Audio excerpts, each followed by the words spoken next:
नमस्कार। हिंदी पद्य और गद्य में आप सभी का स्वागत है। आज हम +2 क्लास के अंतरा भाग 2 पुस्तक से जयशंकर प्रसाद जी द्वारा रचित कविता कार्नेलिया का गीत की व्याख्या करेंगे। कार्नेलिया का गीत जयशंकर प्रसाद जी द्वारा रचित नाटक चंद्रगुप्त से लिया गया है। सर्वप्रथम हम प्रसंग करेंगे, इसका पद्यांश करेंगे कि अरुण या मधुमय देश हमारा, जहाँ पहुँच अनजान क्षितिज को मिलता एक सहारा। प्रस्तुत पद्यांश हमारी हिंदी की पाठ्य पुस्तक अंतरा भाग 2 में से छायावादी कवि जयशंकर प्रसाद जी द्वारा रचित नाटक चंद्रगुप्त से लिया गया है। सेल्यूकस की पुत्री कार्नेलिया भारतवर्ष की प्रशंसा करती हुई कहती है कि अरुण या मधुमय देश हमारा, जहाँ पहुँच अनजान क्षितिज को मिलता एक सहारा। सरस तामरस गर्भ विभा पर नाच रही तरुशिखा मनोहर, छिटका जीवन हरियाली पर मंगल कुमकुम सारा। लघु सुर धनु से पंख पसारे, शीतल मलय समीर सहारे, उड़ते खग जिस ओर मुँह किए समझ नीड़ निज प्यारा। बरसाती आँखों के बादल बनते जहाँ भरे करुणा जल, लहरें टकराती अनंत की पाकर जहाँ किनारा। हेम कुंभले उषा सवेरे, भरती ढुलकाती सुख मेरे, मदिर ऊँगते रहते जब जग कर रजनी भर तारा। व्याख्या आएगी कि सेल्यूकस की पुत्री कार्नेलिया भारतवर्ष की प्रशंसा करती हुई कहती है कि अरुण या मधुमय देश हमारा, हमारा देश भारत अरुण सूर्य की प्रातःकालीन किरणों की भांति लाल और मधुरिमा से युक्त है। हमारा देश भारत सूर्य की प्रातःकालीन किरणों की भांति लाल और मधुरिमा से युक्त है, जहाँ पहुँच अनजान क्षितिज को मिलता एक सहारा। यह एक ऐसा देश है जहाँ पहुँचकर अनजान क्षितिज को भी सहारा मिलता है।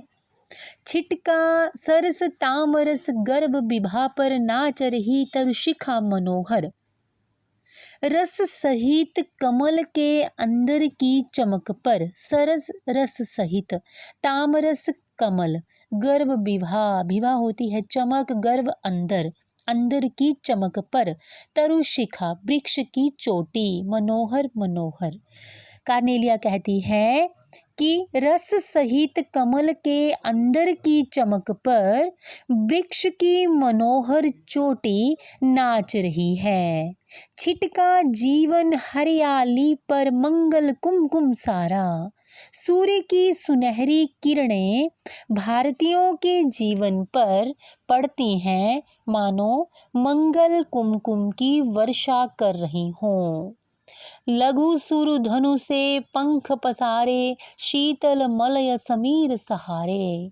लघु छोटे, मलय मलयाचल पर्वत, छोटे सुरधनु इंद्रधनुषी पंखों को पसार कर, ठंडी मलयाचल पर्वत की वायु के सहारे, पक्षी उड़ते खग जिस ओर मुँह किए समझ नीड़ निज प्यारा।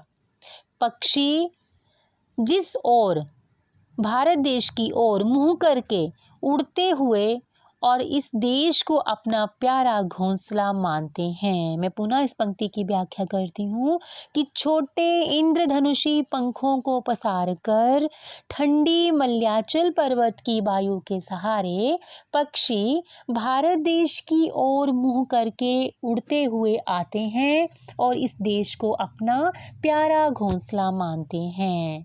कार्नेलिया कहती है कि बरसाती आँखों के बादल बनते जहाँ बरे करुणा जल, लहरें टकराती अनंत की पाकर जहाँ किनारा। कि यहाँ लोगों की आँखों में दूसरों की पीड़ा में आंसू बहते रहते हैं, अर्थात यहाँ के लोग दूसरों का दुख देखकर दुखी होते हैं।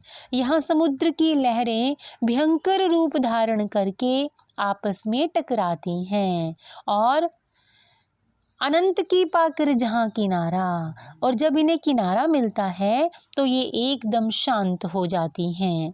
हेम कुंभले उषा सवेरे, सूर्य उदय से पहले सुबह सुनहरी घड़ा लेकर भरती ढुलकाती सुख मेरे देश के लोगों के ऊपर सुखों की वर्षा करती है।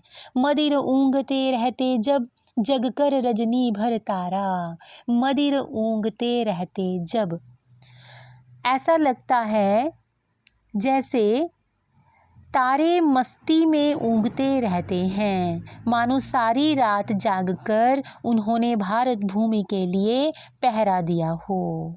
अर्थात उषा रूपी स्त्री आकाश रूपी कुएं से सुनहरी घड़े में जल लेकर यहाँ के लोगों पर सुखों की वर्षा करती है और तारे ऐसा प्रतीत होता है मानो भारत भूमि के लिए पहरा दे रहे हों। विशेष में आएगा तत्सम प्रधान शब्दावली है, अनुप्रास अलंकार है, रूपक अलंकार है, तामरस गर्भ विभा पर रूपक अलंकार है, उषा रूपी स्त्री और आकाश रूपी कुएं में मानवीकरण अलंकार है, प्रसाद और माधुर्य गुण है और भारतवर्ष की अनूठी विशेषता को दिखाया गया है।